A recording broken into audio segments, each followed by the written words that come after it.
As much as I hate to say it, this generation is slowly fading away. It's just weird seeing our favorite players, the players of our childhood, not playing anymore like they used to play. And in the last 15 years, there's only been 2 players in the conversation for the top spot, and everybody knows about who I'm talking about. Lionel Messi and Cristiano Ronaldo. All the time there was so much spotlight on these 2 GOATs, I ended up almost never hearing the conversation about the 3rd greatest player of this generation. There was always a different player as the answer to this question in the last 15 years, so in this video, I'm going to find the player who is the most fitting for this spot. So to start things off, I picked 10 candidates for this video and here they are. Now, of course, everyone is going to have a different list. This is just from my research I did. I think there are some obvious players that need to be here, but for the sake of it, I'm going to explain why I chose these players.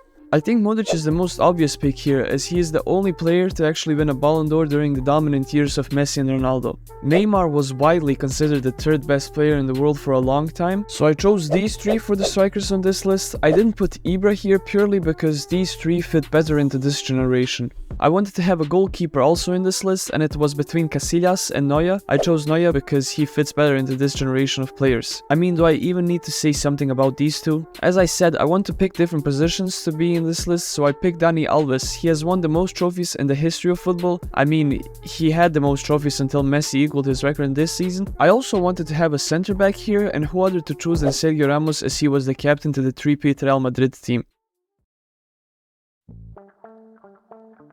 First thing that I'm going to talk about is stats. Now, obviously there are different positions in football and everyone has a different job to do, especially that job changes even more with the tactics of different coaches. So it would be really hard and even controversial if I tried to compare different stats. So the best way to do this is simply to use the average match rating from every player. Using something like this, we can easily notice who was the best at their role and who did it consistently every single game and competition. I was able to find the average match ratings of the players that I've picked out. Just a reminder that these are the match rating averages from 2009 until now, because that was the first year where this website analyzed the performances of football players. So the quote-unquote worst player here is Neuer, but in his defense as a goalkeeper for Bayern, there is not much you can do to get bigger rating than this, as you have the best defense in Germany for 10 years in a row.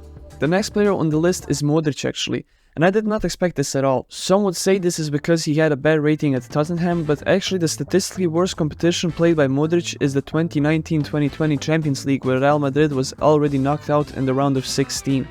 As we continue with the graph, we see the best player on this graph who is in the forward, and that is Dani Alves. I don't even need to add something to this. There was probably a lot of you who questioned this pick, and this shows you how good of a player he was. Now moving on to the forwards. The forward with the worst match rating is Benzema, as he has 7.37, and in front of him are Luis Suarez and Lewandowski. But the next player is not only the player with the best match rating, it is also the player with the biggest jump on this graph from the last player, and of course I am talking about Neymar. And it's pretty insane he is able to have such a better average than Lewandowski as the second player here. Opinions come and go, but stats never lie. So this is a pretty good presentation of how good every player is, but we are not searching for the best player here. We're searching for the greatest, so let's go a little bit deeper into the stats.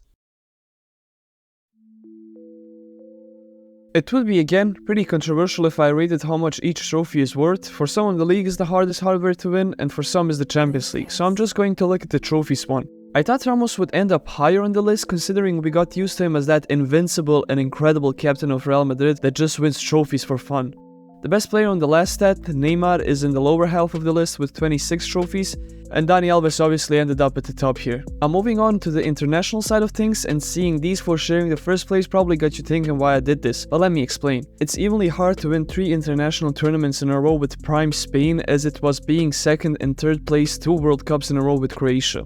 And I'm gonna back that up with facts. Spain has 11 times more the population than Croatia had in these years, and 2010 La Liga was definitely one of the best leagues in the history of football, if not the best. And the Croatian league is miles away of prime La Liga, so being able to achieve something like this is unseen in modern football history. In fact, if we say that the 1970 World Cup is the start of modern football history because that was the first World Cup televised in color, this is the list of countries being in the World Cup final under 10 million people in population.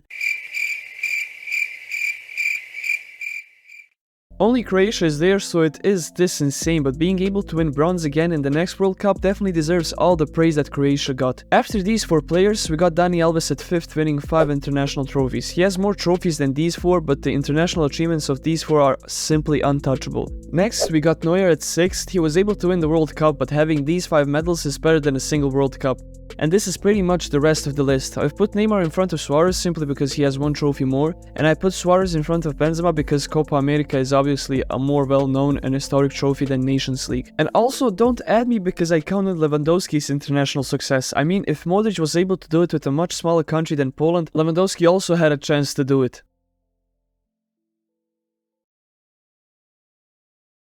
We are now going into the main part of the video, the personal achievements and awards for these players. Now I'm just going to use the obvious best player awards from different associations across football, but I'm also going to add the FIFA World 11 mentions. And if a player was mentioned in the top 3 of the Ballon d'Or, I'm also going to add that. So if you see a Ballon d'Or with bronze color by a player, that means he was 3rd at the Ballon d'Or. And the same counts if you see a silver Ballon d'Or. I'm going to add also the Golden Ball and Golden Glove for the World Cup, as it is the most prestigious tournament in the beautiful game. And for the sake of it, I'm also going to add the Golden Shoe for the strikers. So on this list, different trophies have obviously different values. Even though it was hard, I analyzed every player and their achievements, so this is how I ended up listing them. At the bottom of the list are Neymar on 10th and Suarez on 9th place. Neymar has 1 World 11 mention more, but it is more impressive to win the Golden Shoe twice in the era of Ronaldo and Messi than to be 2 times 3rd place on the Ballon d'Or listing in the same era. The next player will probably surprise you, but it is Karim Benzema. Even though he is one of the proud owners of the Ballon d'Or on this list, all 3 of these trophies are won in the same year. In fact, that is incredible, but there are some better achievements, for example, to be mentioned in the FIFA World 11 8 times in your career.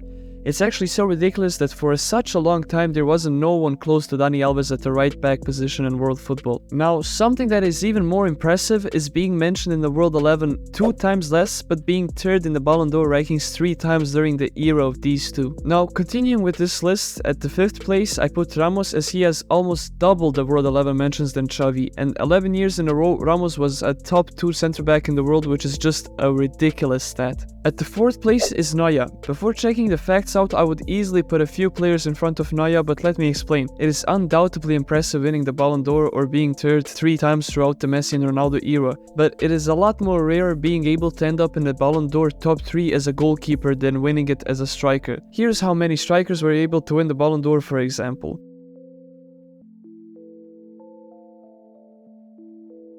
And now here are the goalkeepers who were able to end up in the top 3 of the Ballon d'Or rankings in his 70-year-long history.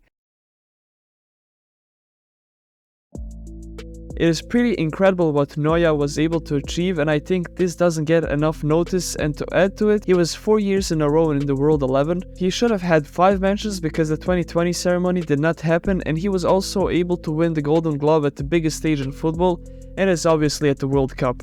Now moving on to the big 3.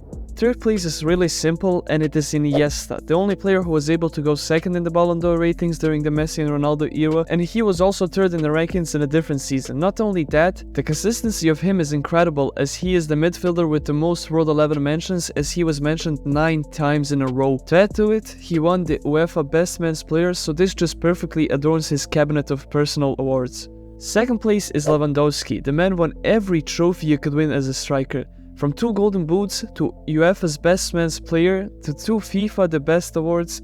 I added to Lewandowski a Ballon d'Or because he completely deserved it in 2020, and I think all football fans agree that he won it that year, as the ceremony did not happen. The funny thing is that I didn't even mention the top goal scorer awards for the strikers, and Lewandowski has easily the most. He has 7 top goal scoring awards in the Bundesliga alone. He does have only 2 World 11 mentions, but come on, when you have so many different player awards, how can he end up on this spot? 1st place belongs to Luka Modric. He won the Ballon d'Or. There has been 12 midfielders who won this award. There was 3 midfielders who won the UEFA Men's Best Player, and Modric is the only midfielder to win FIFA The Best Award, and there are just 3 midfielders who won the Golden Ball at the World Cup, and Modric was able to win it all. What Luka Modric was able to do with the player awards as a midfielder is never been seen before in the history of football, and that is why Modric is the number 1 player here. So after doing all of this, how am I going to find this player? Basically, I've made a point system, plus in every statistic I mentioned throughout this video, I gave to the first place 10 points and the last place got 1 point. I added all the points together, and after hours of research and maths, we have our ultimate list, and there's some pretty crazy stuff here. Alone at the very bottom of this list is Suarez. He did start off good with the match rating average, but eventually the lack of trophies is the reason Suarez ended up at this place. There is no 9th or 8th place here, because the 7th place is shared by Neymar, Neuer and Benzema. Neymar is undoubtedly the 3rd best player of this generation, but he is lacking a lot in the terms of greatness. Furthermore, Benzema ended up being a greater striker than Suarez is, and to be fair to him, he is still going strong with Real Madrid. As you see all the names go by, we end up with the top 3. Like the 9th place, there isn't a 3rd place either. 2nd place is shared between Modric and Dani Alves, but I'm going to give the 2nd place to Luka Modric because in my opinion, after Ronaldo and Messi, he is the most iconic player of this generation with what he was able to achieve and at which age he achieved this. Now, the 3rd greatest player of this generation is Andres Iniesta, being the main man in the midfield 2 times in a treble-winning team and as well doing the same thing with the 3-pit Spanish national team. And also to add to it, he's definitely the most consistent midfielder of this generation and the 2nd most consistent on his position on this list after Sergio Ramos with the World 11 mentions. I could talk about Iniesta for days, but for this video I think it was enough said. A really interesting fact is, if Luka Modric had a better average match rating by 0.13, he would share the 6th place with Xavi and would end up on the throne of this video. I really hope you enjoyed this video and feel free to subscribe if you did.